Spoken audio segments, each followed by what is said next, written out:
যে আমি আগামীকাল থেকে নামাজ পড়ব, আমি আগামীকাল থেকে ভালো হয়ে যাব, এই যে একটা আগ্রহ, এটা আল্লাহ তাআলা সবার অন্তরের মধ্যে দেয় না।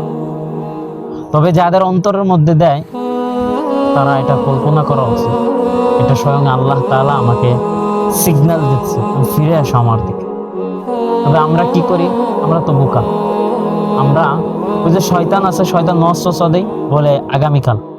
এই যে আগামীকাল, শয়তান কেমনে বলা যার মধ্যে আগামীকাল, আগামীকাল বলার সঙ্গে সঙ্গে ওটা আর পারে না। কেন পারে না? এখানে আপনি আগামীকাল বললেন, আগামীকাল ফজর থেকে আমি নামাজটা পড়ব, এই কথাটা বলার সঙ্গে সঙ্গে যখন রাত হয়, রাত ভর ফোন টিবেন, এখন ঘুমির একটা প্রেশার থেকে ফজরের নামাজটা কাজা হয়ে যায়, 9টা 10টা বেজে যায়।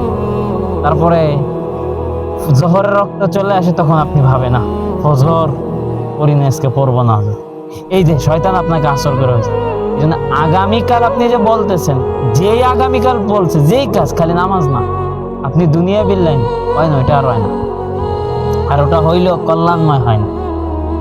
তো আপনি ফজর পড়তে পারেন নাই, আপনি জোহর পড়েন, আল্লাহ মাফ করে দেবে, আল্লাহ মাফ করবে, আল্লাহর কামই মাফ করে।